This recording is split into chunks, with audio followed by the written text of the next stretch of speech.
So thank you for having us here today. Again, my name is Debbie Nazir, and I'm the proud mother of Lenny Nazir, who was the very first graduate, or part of the first graduating class at the Learning Center of Hamilton in June of 2022.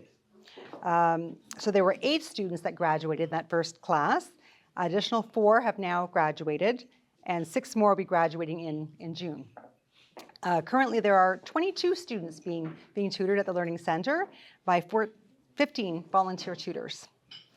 So our family still remains connected to this amazing learning center that's given Lenny so much. And we want to somehow give back to help ensure that the Learning Center can continue providing this much needed tutoring to children with dyslexia for many years to come. We will be forever grateful to the Masons, donors, volunteers, the Learning Center, the directors, Barbara and Michael, the board members, and her 2 incredible tutors, so Barbara Baxter and Claudia Ribeiro.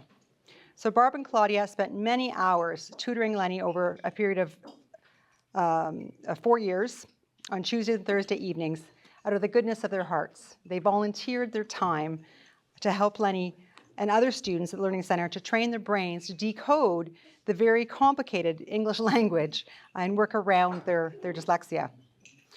Not only has Lenny been given the ability to read and write proficiently, Lenny's been given the ability to learn and has increased self-esteem and has even gained a love of reading, something I thought would never happen.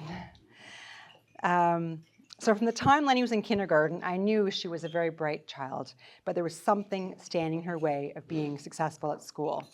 So it was a long, agonizing journey to finally discover that it was dyslexia, causing so much frustration and difficulty in school.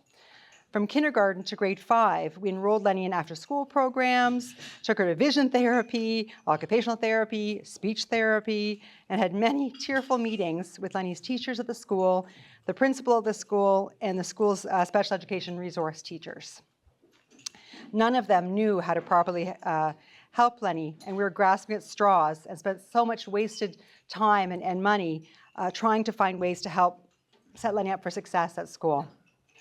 So even the school principal had no idea, no understanding of dyslexia.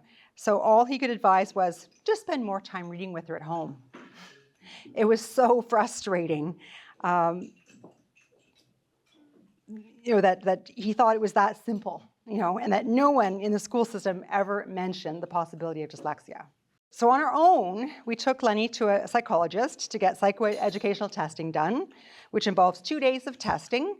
Lenny and Dean and I were interviewed and things. So this costs over $2,000. So we did this twice. Still no mention of dyslexia. All the psychologist told us was that Lenny has a learning disability in the areas of written and verbal communication and trouble with phonetics. Somehow they don't use the term dyslexia. So we arranged for Lenny to have accommodations in school, such as more time for tests, assignments, an oral evaluation, and having someone scribe for her on tests if someone was available. There often wasn't someone available. And later, she had the use of a laptop that was issued by the school. Then in grade 5, we finally discovered through the Halton Learning Center, so Lenny was there taking a typing class, and there were posters around the room about famous people with dyslexia and the different traits of dyslexia. And I said, this sounds like Lenny. I started asking questions, and I said, I think this is dyslexia. Why didn't anyone ever tell us this? So I went back to the psychologist that did Lenny's psych testing and said, what you described is dyslexia, right? She said, yes.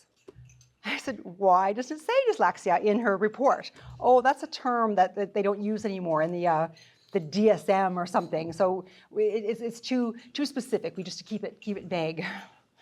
It was so frustrating.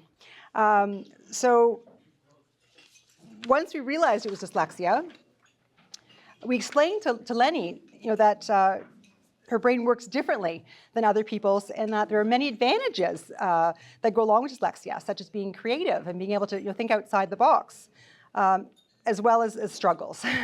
So her response was, so I'm not stupid? It nearly broke my heart, as a mother, to think that my child thought that they were stupid all these years just because of difficulties with reading and writing and spelling. You know, these school fundamentals shouldn't be the basis of intelligence. Like, I knew Lenny was a bright child. So since the school system does not recognize dyslexia, they have no idea how to help children with dyslexia. So I began researching on my own and discovered that the Orton-Gillingham method of tutoring is the best way to help children with dyslexia to overcome but not cure dyslexia. There is no cure. So we started researching how do I find this tutoring? And so it is difficult to find, for one thing. If you can find it, it's quite costly. At the time, it was $80 per session. Now I've been told it's more like $100 per session. Mandatory 2 sessions per week over the period of 3 years. So it worked out to about $640 per month for 3 years. More than a car payment. So there's no way we could afford that. And so it was, very, very frustrating. So we knew what this was. How do we help her? Fortunately, I mentioned Lenny's struggles and our inability to get Lenny the help that they so desperately needed on the phone one day to my good friend Lynn Irion. Lynn told me that her husband Ziggy Irion of Elegant Lodge of Perfection, Valley of Niagara, Scottish Rite, was on the steering committee for the Learning Centre of Hamilton for children with dyslexia that would provide free Orton-Gillingham tutoring. Wow, this was exciting. So Lynn and Ziggy put me in touch with Don Thornton, who was the first president of the Learning Centre board. So Ziggy was a firm believer that every child's abilities should be encouraged and nurtured. It saddens me that Ziggy passed away just before the first graduation ceremony of the Hamilton Learning Centre. So back in 2017, before the Learning Centre for Hamilton was even opened, Lenny was the first registered student ever. The wait for the Learning Centre to finally open seemed like eternity.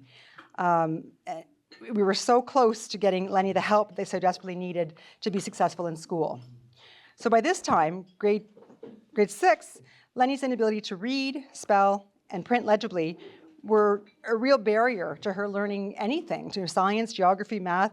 Every subject requires a proficient level of reading, writing, and spelling.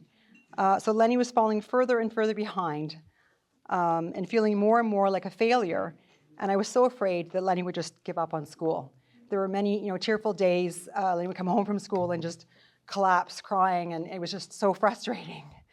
So luckily, we were at least learning about dyslexia at this point and could see a light at the end of the tunnel. So fast forward 4 years later, after a lot of hard work and determination on Lenny's part, as well as her tutors, the Directors of the Learning Centre, Barbara and Michael Baxter, the volunteers, and the tutor trainer, Meredith Hutchings, Lenny is now very proficient at reading, writing, and spelling, and no longer has dyslexia standing in her way of learning and being successful in school. So Lenny graduated from high school and was even on the honors roll every year of high school.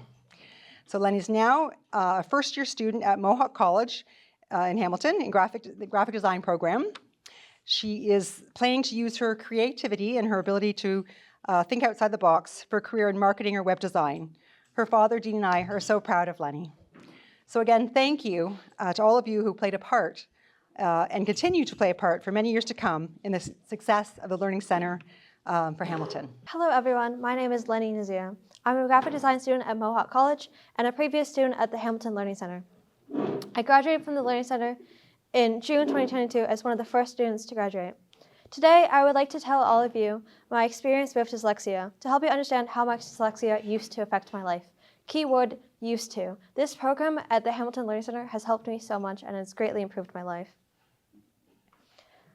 Before I found this program, I went to a lot of different after-school programs to help me because I was struggling a lot in school. In kindergarten, I was put in a special program for kids who were struggling with school. But this program was at a different school, and I struggled to make friends. I remember sitting alone on the school bus and alone in the sandbox at lunch every single day. But luckily, in grade 1, I switched to a school that was closer to my house, and I made friends there. In grade 1 to 3, I could barely read or write, and I was greatly falling behind because every subject in school relies on reading and writing. That's how they teach you. That's how they teach all the students there. So I went to a lot of different programs to help me, not just for dyslexia. Well, we didn't know it was dyslexia at the time, but I went to speech therapy, fine motor skills therapy, reading and writing training, and even an eye specialist, because although my eyesight was fine, I had struggled with losing my spot while reading. Some of these programs helped, but some of them didn't. For example, whenever I would write a test in school, my handwriting was so bad that I would often fail the test. In 4th grade, I was diagnosed with ADD, attention deficit disorder, and a learning disability.